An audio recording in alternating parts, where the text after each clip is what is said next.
So update sa nabili natin ng pabo. So, ayan na sila. Tapos yung lumang namin pabo.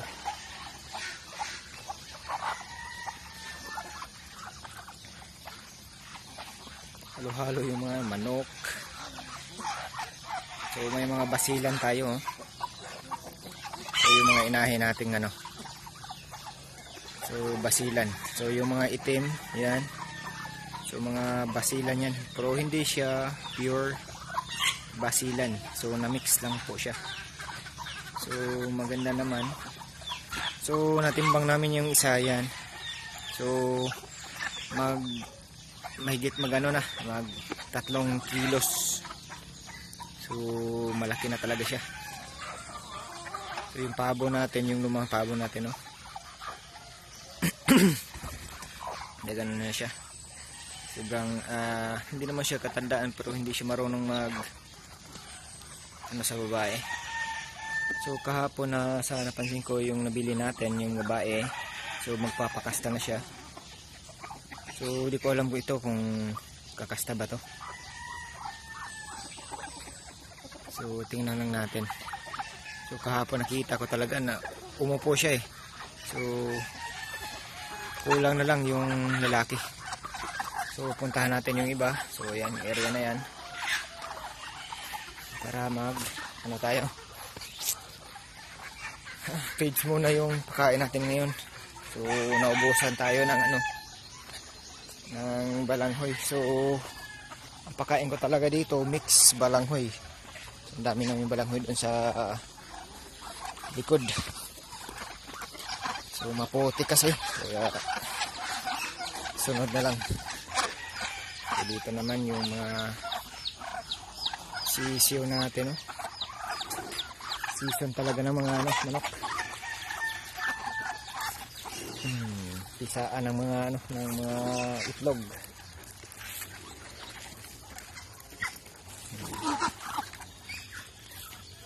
So feeds muna yung bigyan natin, kaunti lang. So dito naman tayo, damihan natin dito sa loob. Nasira yung pukot namin. Ito mahigit na 3 kilo. Laki na yan.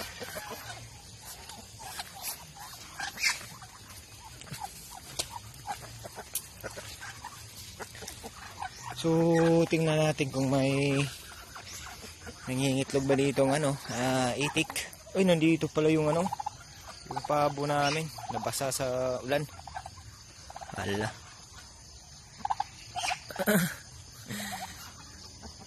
Dapat sana sa ilalim. Uy, nasa ilalim pala yun. Nasa ilalim po ng trapal. Dami naming mga prutas, dami mga bunga. So yung mga itik natin nasa sa area na to. Kaya maganda hindi mabasa kasi. So dito tataba ng mga itik natin. Sarap talaga mga ka-business yung may halong balanghoy. Hindi madaling ang tawag nito, magutuman yung mga natin, subsub lagi.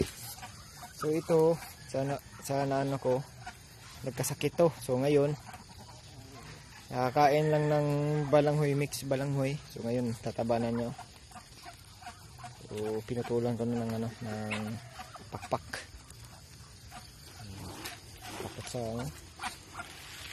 So season na ngayon sa mga sa itik, itlogan ng mga itik.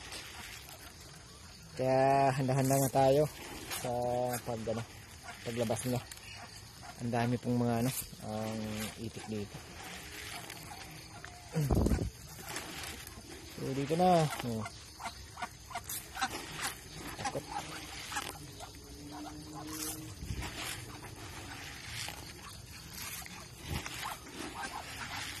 So yung namin dito, yung itik namin. So kaunti lang.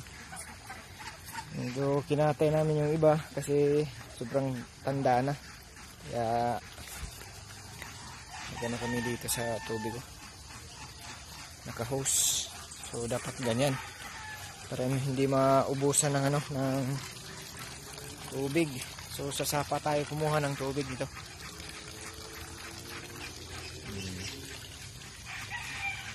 Ito yung mga area sa itika namin. Ang daming mga kakao namin, no? Hinog na kakao. So basta sino bang gustong humingi dyan? Kakao. Sunod-sunod. So yan po ang luma naming kakao.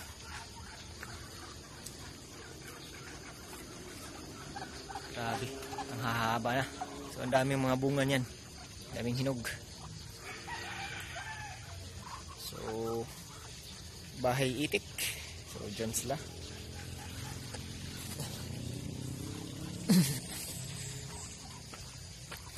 So tingnan natin yung iba. Ang dami naming mga sisiw ngayon sa manok. Nagano talaga sila, sa labasan na. So maganda talaga mga ka Mike Agi pag nahaluan tayo ng nahaluan ng balanghoy yung pagkain para makatipid tayo sa sa gastos sa feeds. So mahigit na isang buwan yung paggamit ng balanghoy. Sa napansin ko ang tataba ng mga natin, itik. So yan yung naman basilan. Katapang ng mga basilan. So yung pala namin, yung barako namin mga manok na basilan, yung mga puti. Nagpatayan, patay lahat. So may pa naman,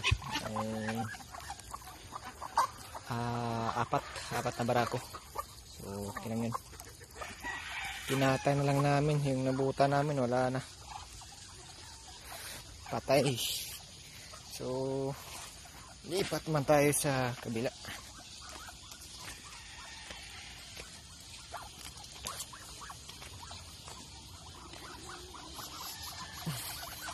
So yung pala namin, yung tilapia.